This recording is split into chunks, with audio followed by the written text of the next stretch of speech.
શ્રી વલ્લભાધીશ કી જય, गिरिराज धरण की, श्याम सुंदर श्री अमनी महारानी की, श्री गुसाई जी परम दयाल की, श्री गोकुल नाथ की जय, दाव दयाल की जय, श्री नवनीत प्रिया लाल की, अपने माथे बिराजता सेव्य स्वरूप की, बधाई वैष्णव ने जाजा करीन जय श्री कृष्ण, जय श्री कृष्ण।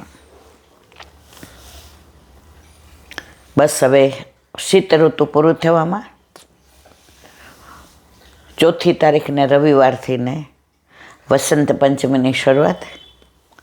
આ વખતે પાંચમનો ક્ષય છે એટલે વસંત પંચમી ને દામોદર દાસ સરસાની ચોથના પ્રાગટ્ય ઉત્સવ એનું વિવરણ કાલે કરીશું।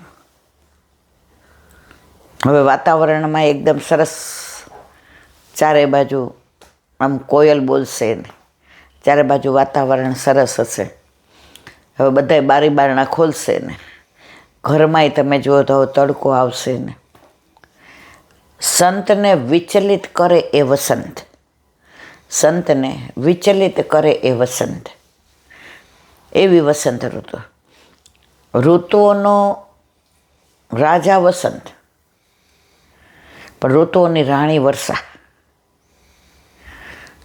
વસંતના 40 દિવસો પાંચમથી દ્વિતીય પાટોત્સવ સુધી એટલે કે ડોલ સુધી, બીજા દિવસે દ્વિતીય પાટોત્સવ વસંત રાગ જ આવે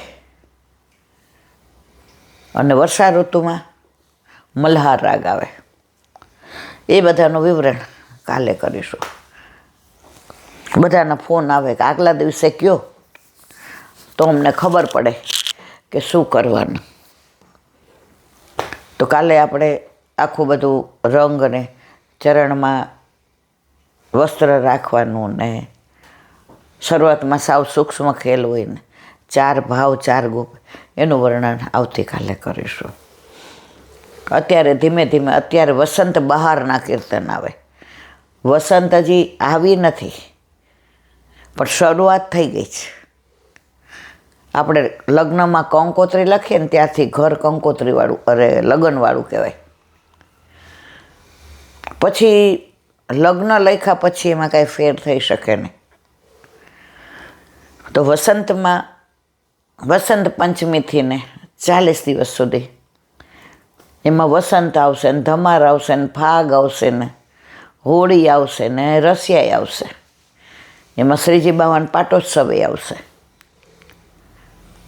ટૂંકમાં એ 40 દિવસ આખા વર્ષમાં જેટલા તહેવાર આવે ને ઉત્સવ એમાં સૌથી મોટો ઉત્સવ આ। અને હોળી છે એ ગોપીઓના માટે આનંદનો વિષય કે ઠાકોરજીને સખી બનાવે અને એની પાસે સખી નાચે નચાવે। તો મારા વાલા પુષ્ટિ માર્ગમાં જો આ બધી નવીનતા ન હોય, આ બધો આનંદ ન હોય તો તમે એકની એક વસ્તુથી કંટાળી જાઓ। પણ આમાં તો જે એક ઉત્સવ પૂરો ન થયો હોય ત્યાં બીજાની તૈયારી કરવાની હોય।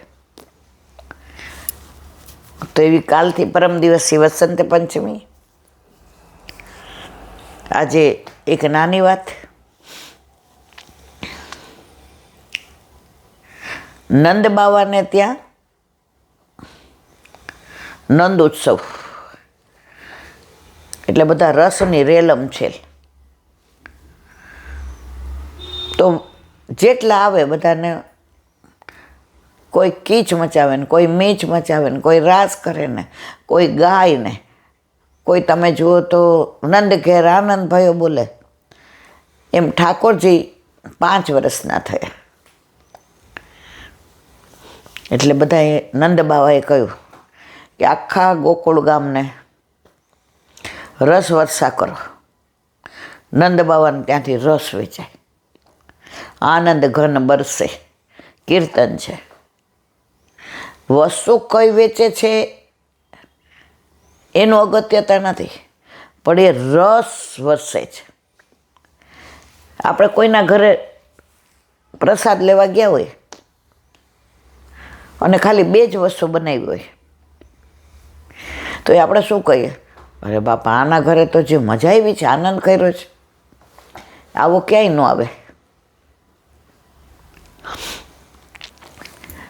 એક વૈષ્ણવ સાવ નિષ્કંચન હતા. હવે એનો જન્મદિવસ કોનો? એ બેનનો.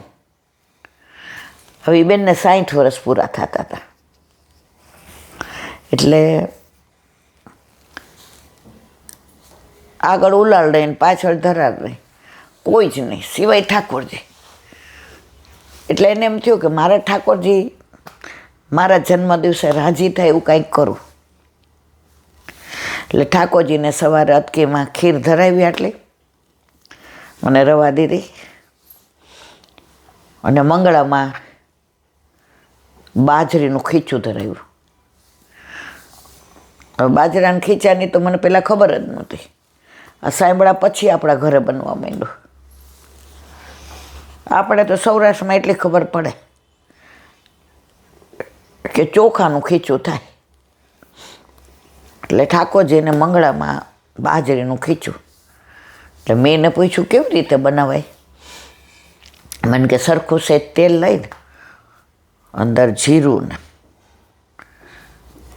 તલ ને મરચાં ને આદું ને સોંતરી અને પાણી વઘાર નાખવાનું, અને થઈ જાય એટલે લોટને સહેજ મસો એક જરાક ટીપું તેલ નાખી બરાબર મસળી દેવાનો અને અંદર નાખી દેવાનો, હલાવીને ઢાંકી દેવાનો. અને પછી થઈ જાય એટલે લઈ અને એવું લાગે સહેજ કાચું છે તો પાછું ઢોકળાની જેમ બાફી દેવાનું, અને ઠાકોરજીને તેલની અંદર મેથીલો મસાલો નાખી અને ધરાવવાનો. હવે એ બેનને એમ થયું કે મારે 5 વૈષ્ણવને મારા ઘરે બોલાવવા છે. હવે બીજી તો કાંઈ વ્યવસ્થા નહોતી, સાવ નિષ્કંચન હતા. એને મનમાં એમ થયું કાંઈ વાંધો નહીં, યથા દેહે તથા દેવે. મારા ઠાકોરજીને મેં અટકીમાં મારા જન્મદિવસની ખીર ધરાવી છે અને ખીચું ધરાવ્યું, તો સાંજે આ પાછું બાફી નાખું તો 5 વૈષ્ણવ આરામથી લે. પછી મનમાં એમ થાય કે પાતળમાં આવું દેવાય? મારા પ્રભુ આરોગ્યા અને મને મનોરથ કર્યો તો વૈષ્ણવ પછી જોયું તો આટલું હતું, અને આટલી વાડકી નાની ખીર આવે એટલી હતી. અને ઠાકોરજીને રોટલો અને ઓળો ધરાવ્યા હતા. તે 4 કે 5 રોટલા હતા ને ઓળો. વિચાર કર્યો કે બધું વૈષ્ણવને લેવડાવું. એટલે એમને ફોન કર્યો એક વૈષ્ણવને. એ કે તમે 5 જણા જે સાંજે સર્વોત્તમ સ્તોત્ર બોલો છો ને ભેગા થઈને 11 વાર, ને પછી એનો સત્સંગ કરો છો એક નામનો, તો આજે અહીંયા કરજો ને. એ કે કાં કાંઈ ખાસ વાત છે? એ કે ના કાંઈ ખાસ વાત નથી, પણ આજે મને મનોરથ થયો છે એવો. ઓલા બેનને ખબર હતા કે આ તો બિચારા સાવ નિષ્કંચન છે, અને એના ઓલું ગવર્મેન્ટ આપે મશીન એને સિલાઈનું લીધું છે, અને કોઈનું હાંધવાનું ને હૂંધવાનું કે કોઈનું કાંઈ એવું કામ હોય એને બીજું તો આવડતું નથી, કારણ કે એણે સીવણ ક્લાસ કર્યા નથી. પણ કોઈને કાંઈ ફૂલ મૂકવાનું હોય કે ઇન્ટરલોક કરવાનું હોય કે હાંધવાનું હોય, એમાં ખાસ વૈષ્ણવો. પણ વૈષ્ણવો એને 1 રૂપિયો વધુ આપે તો એ પાછો દઈ દે. ના, વલ્લભ એવું કહે છે કે કોઈનું હરામનું લેવાય નહીં. હવે કોઈ એને એમ કહે ને કે અમારે આ ચોખા ગામડેથી આવે છે તો તમારે કેટલા જોઈએ? 10 કિલો જોઈએ? એ કે મારે ઠાકોરજીને જોઈએ એટલા. મારે જોઈએ એટલા નહીં, એની ભાષા જુઓ તમે કે 10 કિલો. તો કે તમારે મંગાવી લઈએ. એ કે શું ભાવ છે? એ કે અમે 50 જણા મંગાવીએ ને ભેગા એટલે 10 કિલો. એ કે ના, મારા ઠાકોરજી વધારાના છે, તમારા જે ભાવ આવે ને એ જ મારા ભાવે મંગાવો. પણ મારી શરત એટલી કે જે મહિને મને હરખું હાંધવાનું કામ મળ્યું હોય એ મહિને હું 200 આપું, ઓછું મળે તો હું 50 આપું, હા ઓછું મળે તો હું એ મહિને પણ હપ્તા પ્રમાણે તમારે આપવાનું. એ ચોખા પછી જ હું વાપરું, ત્યાં સુધી ન વાપરું. આમે ચોખા જૂના હોય, તમે આ વર્ષે ભરો ને એ આવતા વર્ષે કામ આવે. ઘઉં નવા હોય. એટલે ઓલા બધાના મનમાં એના ઉપર બહુ જ પ્રેમ કે આજે આટલું પેલું છે છતાં એક દિવાળી ઉપર કોઈ એમ કહે ને કે અમે સાડી લાવ્યા તમારી, એ કે ના મારા વાલા, મારા ઠાકોરજીના વસ્ત્ર લેવાના બાકી છે અને મારે તો હજી 5-6 સાડી છે, મારે ક્યાં બહાર જવાનું હોય. હું તો પરવારું બપોરે એટલે અડધો કલાક આરામ કરી ને મશીને બેસું અને સાંજે પાછ 4:30-5 ઉથાપન ભોગ કરવાનો હોય. હું ક્યાંય જાતી નથી, લગ્ન બગનમાં તો જિંદગીમાં ક્યાંય જાતી નથી. અને કોઈને ત્યાં એમ કે આવી રીતે મનોરથ હોય તો મારી પાસે 4-5 સાડી છે, મારે જોઈતી નથી. હવે મનમાં વ્યથા થઈ કે આ બધા ના પાડે છે તો એ મારી નિષ્કંચનતા છે. અને પછી આવું જોશે કે મેં ખીચું બનાવ્યું અને આ ખાલી ખીર લેવડાવીને રોટલો નોળો, એટલે 5 વૈષ્ણવ તો આવી ગયા 3:30 વાગ્યામાં. એટલે આ મશીન ઉપર હાંતા ગાતા હતા, આ છે આનંદ મારા રે અંગમાં, રસવાદ્યો રે પધાર્યા રે શ્રી વિઠ્ઠલ નાથ નજર્યું ભરી નિરખી. ત્યાં બધા આવ્યા એટલે ઓલું મશીન બંધ કરી, ઓલા બાબીનમાં છે ને દોરો હોય એ પાછો હરખો કરવો પડે, નહીં તો તૂટી જાય કાં સોય ખરાબ થઈ જાય. એટલે 2 મિનિટ થઈ, અરે મારા વાલા આવો, આયે મેરે નંદન કે પ્યારે. બધાએ સર્વોત્તમનો પાઠ કર્યા 11 વાર અને નક્કી કે જેના ઘરે હોય એક શબ્દનું વિવરણ 5 કરે કે તમે આમાં શું માનો છો, તમે આમાં શું માનો છો. અને પછી એક ગ્રંથ હોય, એ ગ્રંથની અંદર જુએ કે આપણે માનીએ છીએ બરાબર છે કે નહીં. અને આ લોકોનો નિયમ, હવે 5માંથી 1 તો હાજર હોય જ. એટલે આ 2 નહીં ત્યાં જાય કલાક માટે થઈને.